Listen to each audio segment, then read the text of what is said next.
Hello, salut tout le monde.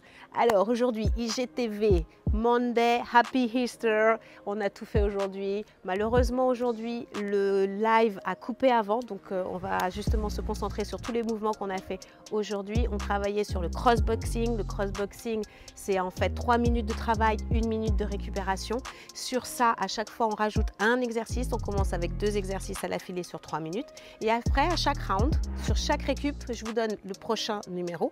Et en fait, le numéro correspond à un exercice. Et à cet exercice, eh ben, on les enchaîne. Et après, c'est nous qui vous disons quand est-ce qu'on change de numéro. Numéro 3, numéro 9, numéro 2, etc. Et vous changez au fur et à mesure. D'accord? Ça va? On y va? C'est parti? Go! Numéro 1, number 1. Donc, jumping jack, seal.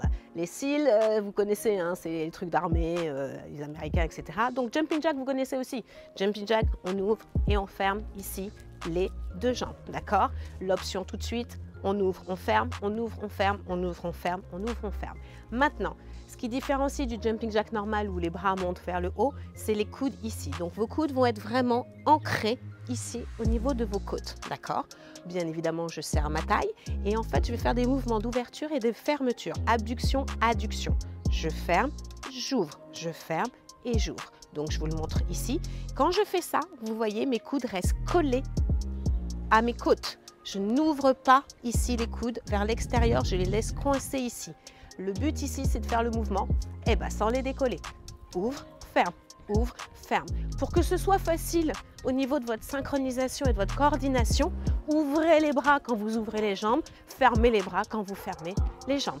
Avec l'option ici, toujours en serrant la taille, en baissant les épaules et en étirant la colonne vertébrale. Amortissez bien sur vos genoux grâce à votre sangle abdominale et à votre ceinture pelvienne. Numéro 1. Number 2. Le numéro 2. On imagine que vous avez un tapis. Vous avez ce tapis, vous êtes au centre. Le centre est important parce qu'à chaque fois que vous allez faire un pas, vous allez revenir au centre, un pied après l'autre. Numéro 1 et 2, devant, devant, je reviens au milieu. Derrière, je reviens ensuite au milieu. Sur les côtés, petit d'abord, reviens au milieu. Grand, reviens au milieu. Diagonale devant, hop, hop, reviens au milieu. Diagonale derrière, hop, hop, reviens au milieu. Donc ça fait un A et un V si vous préférez. Je vous le remontre ici. Devant et 1, 2, reviens 3, 4, 5, 6, reviens 7, 8, 9, 10, reviens ici. Côté, côté, reviens, diagonale ouverte, diagonale, reviens au milieu, diagonale derrière, reviens au milieu et c'est reparti. Donc c'est exactement ces petits pas que je vais vous demander de faire. Le but c'est de le faire assez rapidement.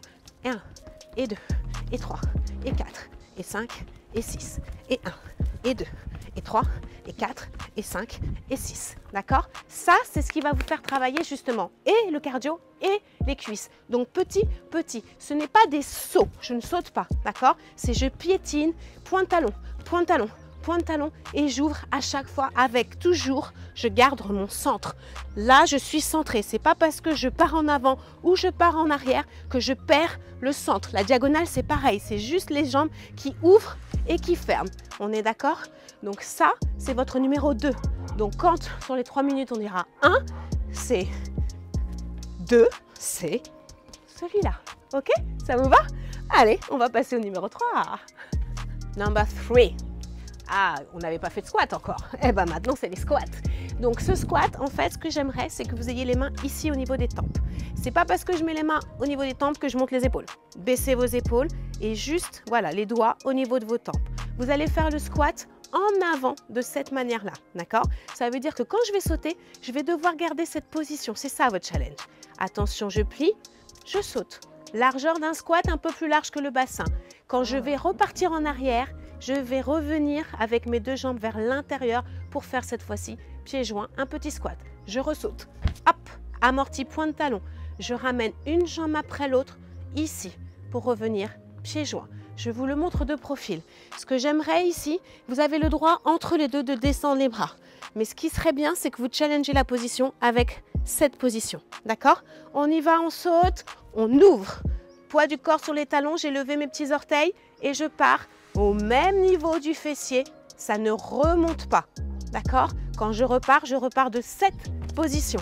en verrouillant bien évidemment mes abdos, en gardant l'alignement tête, épaules et bassin. Hop, je pousse et à chaque fois, j'essaye de garder l'étirement de cette colonne vertébrale pendant que je fais le mouvement. L'option, il y en a toujours. Pareil, je garde les mains ici. Cette fois-ci, pareil, je pars de la flexion des genoux du squat pieds joints. J'ouvre en grand, presque un squat sumo et je ramène doucement, sans le saut, ni à l'aller, ni au retour, il n'y a pas de saut. Hop, et vous revressez à chaque fois. Est-ce que ça va? Ok, numéro 3. Number 4, hurdle jump. Attention, position de la fente, d'accord? Vous vous rappelez les lunges, talons devant, pointe de pied, talons vers le plafond. Ici, on va partir de cette position pour aller sauter, comme si pareil, il y avait une haie. On saute et on ramène. Donc c'est le genou de la jambe de derrière qui va monter vers le haut. Et vous faites comme quand vous courez, coordonnez les bras avec vos jambes. Hop, ça monte et ça descend. Ok, vous serrez la taille et quand je monte, forcément j'étire la colonne, mais quand je descends, c'est là où je dois encore plus étirer ma colonne pour ne pas tasser la taille. D'accord? Je vous le fais sans le saut. Monte et descend. C'est juste lift the knee. Juste vous montez le genou ici en gardant bien évidemment la taille et la ceinture pelvienne connectées pour garder l'alignement de l'étirement de la colonne vertébrale. D'accord? C'est exactement la même chose de l'autre côté sur l'autre jambe. On saute et on respire. N'oubliez pas qu'à chaque fois, la respiration vous aide à finir le mouvement. Expirez quand vous sautez. Regardez bien droit devant vous, toujours. Voilà. Et replacez point de talon. Toujours la fin de la fente, vous amortissez grâce aux abdos. Ok? C'était le numéro 4. Ok, number 5. Number 5, on commence sur les genoux. Et là, c'est dur. Il va falloir travailler sur vos abdos. C'est pour ça que j'aime bien celui-là. Vous êtes obligé de connecter vos abdos pour pouvoir décoller les jambes du sol et vous revenir en squat. Donc, la position de base, c'est celle-ci. La position d'arrivée, c'est sur le squat. Ça veut dire ici. D'accord? Ça, c'est l'option. Un genou après l'autre au sol. Un genou, je remonte. D'accord? Par contre, quand vous faites ça, rappelez-vous que le fessier ne doit pas monter. Il est au même niveau. D'accord? C'est le but en fait de cet exercice, c'est travailler vos jambes, vos fessiers grâce à la ceinture abdominale, la sangle abdominale et la ceinture pelvienne. D'accord? Ça, c'est l'option quand vous ne pouvez pas sauter. Maintenant, je vais vous le montrer en sautant. Quand vous faites ça, crochetez les orteils à l'arrière, ici. Si vous ne crochetez pas, ça va être beaucoup plus dur pour pouvoir vous soulever votre poids de corps. Donc ici, on crochette, hop, on saute. On inspire, expire. Inspire et la verrouille. Si tu ne verrouilles pas ta taille, tu ne sautes pas. D'accord? Encore une fois, hop, et on serre. Pareil, le fessier reste bas, là-haut. Ok? Et expire, serre la taille et on y est. Number 5. Number 6. Le 6, this is a blackout. C'est le blackout, c'est le moment où en fait c'est là que justement vous allez travailler votre cognitif, c'est pour ça qu'on met celui-là. C'est que quand je dis vous ne faites rien, vous ne faites rien. Je tombe, hop, blackout. Mais vraiment, même pas de jambes en l'air, j'attends, blackout. Vous êtes là pour que quand je dis, je donne le nouveau numéro, hop, on se lève et on fait le nouveau numéro. D'accord? Quand vous vous levez ou quand vous tombez en blackout, attention, ne tombez pas de tout votre corps sans vous tenir et vous faites mal.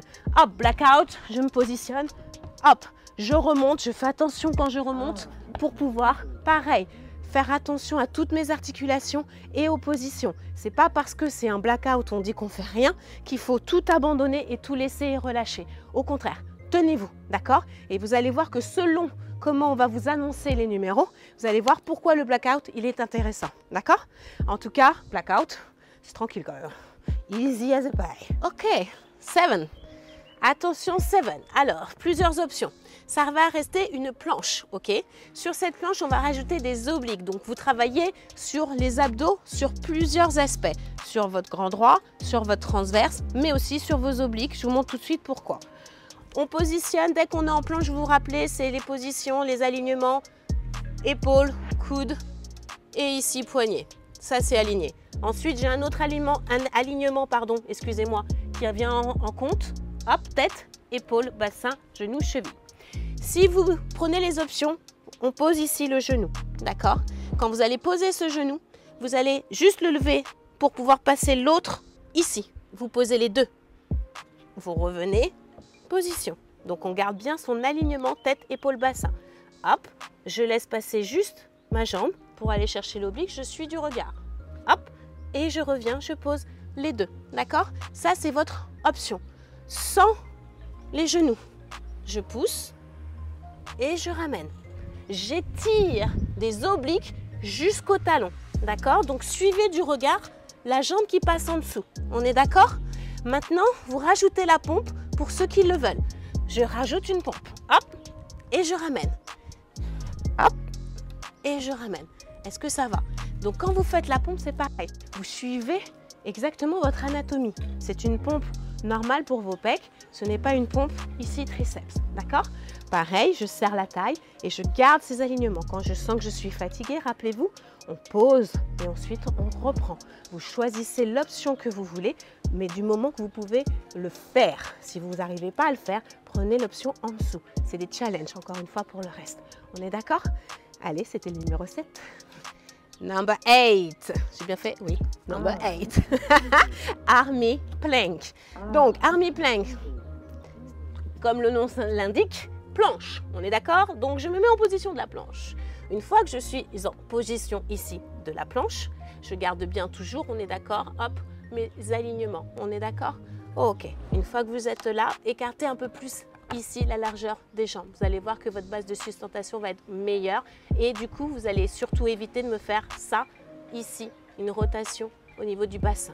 Pendant que je vais descendre sur un coude, je garde justement mon bassin le plus fixe possible et je descends sur l'autre. Donc là, je serre à fond les abdos et à fond mon périnée. Ensuite, grâce justement à mon périnée et à mes abdos, je pousse sur mes mains pour reprendre la position ici avec mes paumes de main. Je descends, coude, je respire et je pousse, hop. Donc à chaque fois, je pousse sur mes 4 points d'ancrage, que ce soit mes coudes, ici, pointe de pied ou mes mains. On est d'accord? Donc vraiment, ce que j'aimerais que vous fassiez, c'est ça. C'est que vous n'oubliez pas que quand je descends, je ne dois pas faire ça, d'accord? Je dois garder le bassin le plus face possible et parallèle au sol. Si vous êtes pareil, préférez les genoux au sol, c'est la même chose. Essayez de garder le bassin fixe, sans le bouger. On étire la colonne et on garde ses alignements, comme d'habitude sur une planche. Vous êtes d'accord avec moi?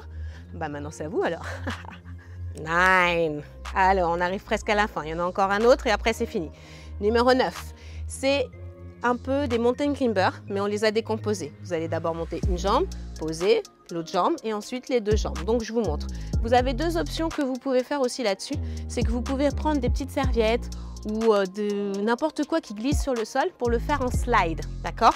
Là, j'ai pas de slide, mais je peux vous le montrer quand même, c'est pas grave. Donc, position de la planche avec tout ce qu'on a déjà dit sur la planche, d'accord? Sur les options, les postures, etc. Je monte une jambe, je ramène. La deuxième, je ramène. Les deux, hop, je ramène. Le but ici, c'est que quand vous montez le genou à la poitrine, que vous ne montiez pas le corps. Ça doit rester sous vous pour travailler les cuisses et les fesses. On est d'accord? Pendant que vous travaillez votre planche. On ramène. Et pareil avec les deux. Sous moi. Et je repars. Si vous glissez, ça va glisser le long du sol, là, pour pouvoir faire exactement le même exercice. On est d'accord? Donc faites bien attention à vos appuis. Vous ne devez pas partir en arrière. Si vous partez en arrière, les épaules, vous êtes dans un jeu qui est absolument mauvais pour... J'ai parlé français-chinois, hein, je suis désolée, des fois ça m'arrive. En tout cas, ce que je veux dire, c'est que si vous sortez l'épaule de son socle, ça fait une... comment on va dire? Vous allez vous faire mal à l'épaule, tout simplement. D'accord? Ça va? Ok. Donc on refait avec moi. Numéro 9. 1, 2, les deux. Encore. 1, 2, les deux. À vous. Number 10. This is the last movement. Allez, dernier mouvement. Air, hop, jump. C'est le saut à la corde, hein, les gars. D'accord? On fait semblant. On fait semblant de sauter à la corde. Donc, vous avez le droit de faire les deux pieds. Vous avez le droit de faire un pied après l'autre. Vous avez le droit de faire un pied en deux temps. Vous avez le droit de croiser, décroiser. Vous faites ce que vous voulez. En revanche, n'oubliez pas les bras. Vous devez faire vos bras. Si vous ne faites pas les bras, vous ne sautez pas à la corde. On a besoin que vous travaillez le haut et le bas du corps et surtout que vous travaillez votre coordination. Donc, sans problème, je garde les bras pendant que je suis en train de tapoter avec les pieds. Ok? Ça, c'est le numéro 10. Donc, pour finir, quand je vais dire 1, qu'est-ce qu'on fait? Hop, numéro 1. Numéro 2, devant, derrière, côté, côté. Oui, numéro 3. Hop, et on revient doucement. Hop, numéro 4, fente. On respire, on tient les positions. Numéro 5, genou. Respire. On choisit toujours l'option, vous vous rappelez? Hop, numéro 6, blackout. Je respire. Numéro 7, hop, je me positionne, je fais attention à mes positions et je suis partie. J'étire la colonne, j'étire le tout, je serre les abdos. Numéro 8, j'écarte un peu les jambes et je repars. Et je reviens sans bouger le bassin. D'accord? Numéro 9, 1, 2, les deux, ramène. 1, 2, les deux, ramène. Numéro 10, et dans l'ordre ou dans le désordre. Maintenant, à vous. Cross-bossing, baby. Ok, donc maintenant on se retrouve sur YouTube ou sur Instagram, sur Never Give Up Nancy, je vous attends. Et n'oubliez pas non plus, vous pouvez me retrouver sur des messages privés, sur Zoom, je vous donne des cours personnalisés, donc n'hésitez pas à me contacter. Je vous fais plein de bisous et puis à demain.